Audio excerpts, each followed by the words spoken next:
Fan-made Spider-Man yang hampir sekelas Marvel movie? Korang jangan salah anggap dulu guys. Assalamualaikum guys, dan kembali di dalam channel Shinty Satsu. Jangan like, komen dan juga subscribe seperti biasa. Jadinya di dalam video ini aku akan memberikan pendapat aku berkaitan dengan satu fan-made movie yang terinspirasi daripada Marvel Comic, iaitu Spider-Man. Adakah korang suka dengan fan-made movie ini? Dan fan-made movie ini berdurasi 2 jam tau. Wow, sangat lama lah ya. Movie ini bernama Spider-Man Lotus. Movie fan-made Spider-Man Lotus ini sebelum dikeluarkan memang mendapatkan banyak kritikan dan juga kontroversi disebabkan ada beberapa pihak yang telah mengerjakan Spider-Man Lotus ini dikatakan adalah Rasis dengan orang kulit hitam. Jadi ni perkara tersebut tidak akan dibahas lah di dalam video ini disebabkan aku mahu memberikan pendapat aku sahaja berkaitan dengan movie fan-made Spider-Man Lotus ini. Okey, movie ini berdurasi bukan hampir lagi, tetapi memang 2 jam tau. Jadi ni, adakah movie Spider-Man Lotus adalah movie Spider-Man yang okey, yang dibuat sendiri daripada penggemar Spider-Man? Sebenarnya tidak.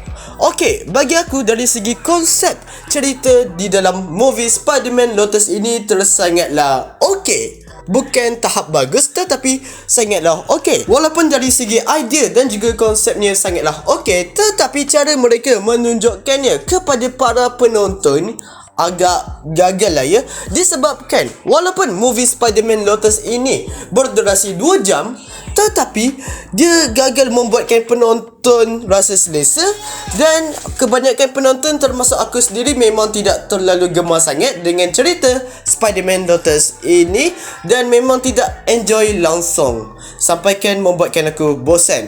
Okey, kenapa aku cakap cerita ini bosan? Disebabkan di dalam movie Spider-Man Lotus ini memang lebih banyak mereka bercakap di antara satu sama lain.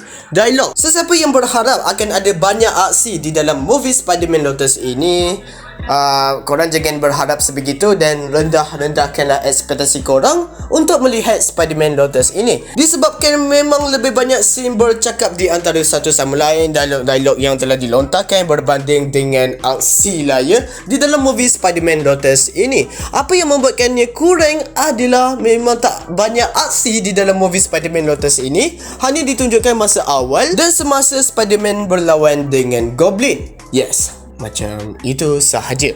Lepas tu dari segi dialog yang telah dilontarkan, bagi aku ada beberapa scene yang okey, tetapi ada juga beberapa scene yang kurang okey. Ada yang agak kaku lah dan membuatkan kita sebagai penonton tak dapat menikmatinya, membuatkan kita tertidur lah kan. Aku pun terfikir juga, kenapa mereka mahu membuat movie fan-made Spider-Man yang berdurasi 2 jam hanya sekadar scene bercakap-cakap sahaja. Yes, memang betul banyak perkara yang mereka mahu letakkan di dalam movie Spider-Man Lotus ini. Tetapi kena fikir juga, kalau movie itu bernama Spider-Man, semestinya akan ada yang berharap dari segi aksinya akan menjadi sangatlah wow. Disebabkan kita tahu dari segi aksi Spider-Man memang sangat ikonik di dalam komik Marvel dari segi live actionnya juga. Kalau nak dibandingkan dengan live action animated movie Spider-Man lah kan, versi Spider-Man Lotus ini memang yang paling ke bawah lah. Jadinya aku taklah terlalu berharap sangat disebabkan ini adalah versi fan-made. Jadinya ini bukanlah versi movie yang dibuat oleh Sony ke atau MCU ke apalah kan. Walaupun versi fan-made, tetapi mereka boleh buat lebih baik kot. Disebabkan lah movie yang berdurasi 2 jam tetapi hanya sekadar bercakap-cakap sahaja, yang dari segi dialognya pun tidak kena kepada hati, tidaklah membuatkan penonton nak menangis ke emosional lah, apalah semua itulah kan. Yap, aku faham di dalam movie Spider-Man Lotus ini mengisahkan tentang Peter Parker yang kehilangan cinta dia, iaitu Gwen Stacy. Jadinya di dalam movie ini memang akan menceritakan macam mana cara Peter Parker untuk menyelesaikan masalah dia dan apakah tanggungjawab dia sebagai Spider-Man. Tapi itulah ya dari segi konklusi yang telah dibuat di dalam movie Spider-Man Lotus ini. Bagi aku ya agak kurang menarik sahajalah. Sangat disayangkan sekali dari segi kostum yang telah dibuat, iaitu versi Spider-Man, versi Shocker dan juga versi Green Goblin di dalam movie ini. Bagi aku memang sangatlah terbaik lah ya. Apatah lagi ini memang versi accurate di dalam komik Spider-Man itu sendiri. Apatah lagi VFX CGI yang telah digunakan di dalam movie Spider-Man Lotus ini, bagi aku ya sangat bagus untuk versi fan-made tau. Bajet untuk movie Spider-Man Lotus ini tidaklah terlalu banyak, dan aku rasa kalau mereka macam mengurangkan durasi untuk movie ini dan taklah banyak scene bercakap-cakap lah kan, mungkin saja mereka boleh menggunakan bajet selebihnya untuk membuat aksi ke untuk Spider-Man Lotus inilah kan, atau akan menghadirkan villain yang lain ke. Tetapi ya sangat disayangkan sekali perkara tersebut tidak dibuat lah ya. Dari segi lakonan pelakon di dalam movie Spider-Man Lotus ini, korang jangan harapkan dari segi lakonan mereka akan jadi macam bintang Hollywood ke atau pelakon yang terkenal ke apa semua itulah kan. Jangan mengharapkan sebegitu. Bagi aku dari segi lakonan mereka overall sangatlah bagus sahaja.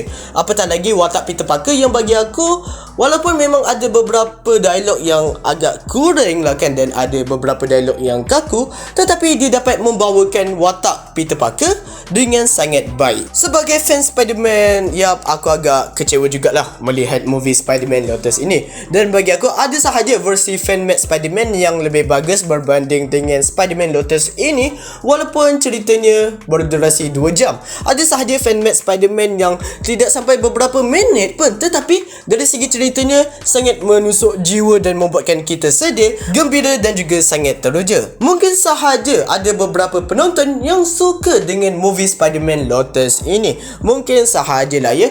Dan movie Spider-Man yang sebegini memang bukan selera akulah. Rating aku bagi sebanyak 1/5.